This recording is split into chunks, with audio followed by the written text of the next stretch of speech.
Hello, welcome to Tetris and Talk, first episode. This is Chelsea Bessie 64. Let's get right into it. So, today we're going to be talking about why the Celtics are not doing well and what is the cost of this problem. So, the Celtics, once being fully healthy, they're not getting the results everyone expected. First of all, Gordon Hayward is really not where he's supposed to be. He's not at his all-star level, and that's hard because he spent $100 million on this guy for 4 years. You're gonna have him for 4 years.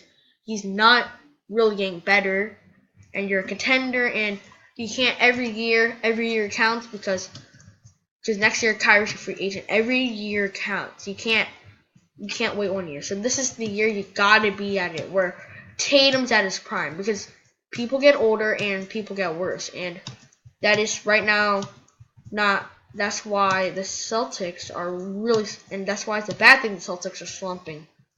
And no one wants the Celtics to slump. Even if you're like you hate the Celtics, you don't want them to slump because they're an exciting part of the NBA, and knowing that okay the Celtics are not contending anymore, that's weird because the Celtics most championships in NBA history. Yeah.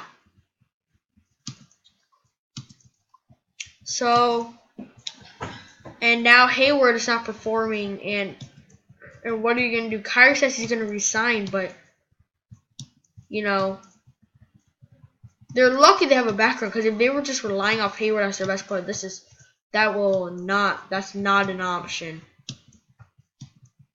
I mean, they had some good steals at the draft. They got Brown a couple years back, and then now they have Tatum, who's like practically an all-star in the East, determining how weak the East is right now. But yeah, and then their rotation's really hard to manage because now they're fully healthy. They don't know who to start, who to not start. Their rotation's a really bad rotation, and you need to cut some players. Okay, some players gotta make a cut, and when you're playing if you're playing for a really good team, players are gonna get cut. You can't fit every player. Sure, they were a role player last year, but now there's a better guy. What are you gonna do? You gotta do something about it. Which is one of the reasons why the rotations are very, very ugly. They can't manage it, and I don't think they're gonna be able to manage it unless they cut some players. Like, why do you need Marcus Smart there? You don't need Marcus Smart. You have enough point guards. You have enough shooting guards. Rozier could come off the bench. You got Tatum. There's so many guys to manage. You got Baines. You have to learn how to cut it a bit. Jaylen Brown, okay? You have to know who's your crunch time performers, who's the best in regular game time mode, okay? And you gotta know who to start, okay? Because a good team is a team that has a great coaching staff, which the Celtics have. And oh yeah, sorry about background noise. Family's really annoying. And the people you got. Okay, so you have to have a good coaching staff, but you also have to have a good bench, and you have to know what everyone's on your team is capable of, and know what they're capable of. So if you're playing a very defensive team, you might not want to play this guy. But the Celtics, before in the playoffs, they didn't know what everyone's capable of. They just repeatedly put everyone in because you don't have any start to finish, so they just had to rely on their coaching staff, which is not going to take them all the way for a championship. Which is the reason why Celtics need to cut some players, because now you know who's capable of. Kyrie's capable of just playing the game as a great player. Tatum's capable of shooting, crunch time.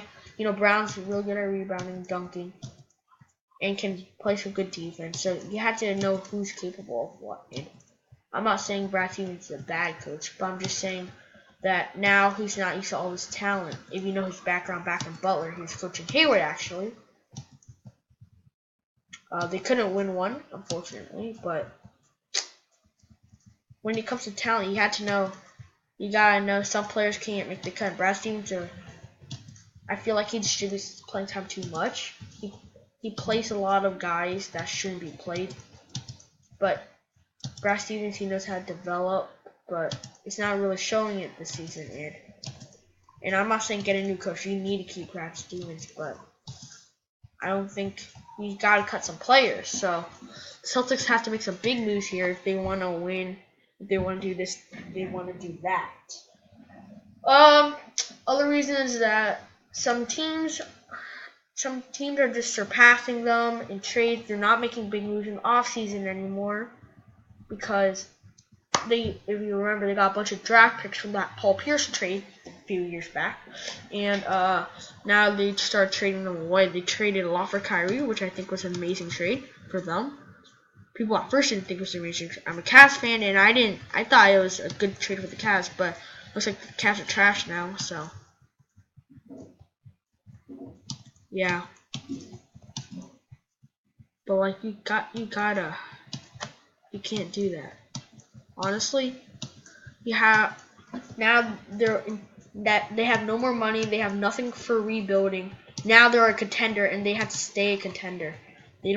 They have no more time for rebuilding. They give all their rebuild, and you can't rebuild anymore. They have to be what they are, and they're not a very good team right now. They are not top in the East like they should be. Okay, sure, the Raptors are an exception because they got Kawhi, but you should be at least top 3 in the East. I don't even think they're top 3 in the East right now. And even if they are the East League, you should be at like top 2 if you're a championship contender. Okay? Even if the Celtics do make it through the Eastern Conference, there's no way they're winning the finals, okay? My top 3 teams to win the finals this year are probably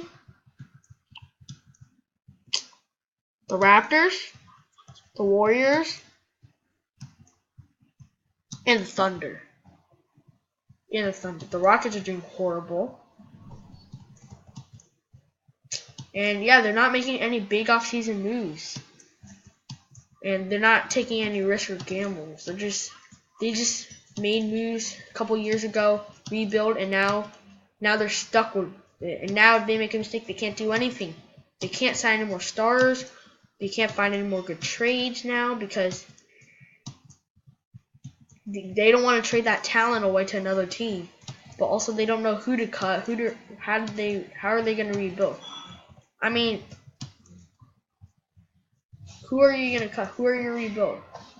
They did lose Avery Bradley 3 years ago, which is not the best move because he's a very good backcourt player. They have Marcus Morris, but yeah, there's a lot of players they are losing and gaining. They're very unorganized. But anyways, we're going to wrap it up here because there's not much to say. They just have a bad rotation. Hayward's not doing what expected. The players are really in a slump right now, and they're not making any good moves.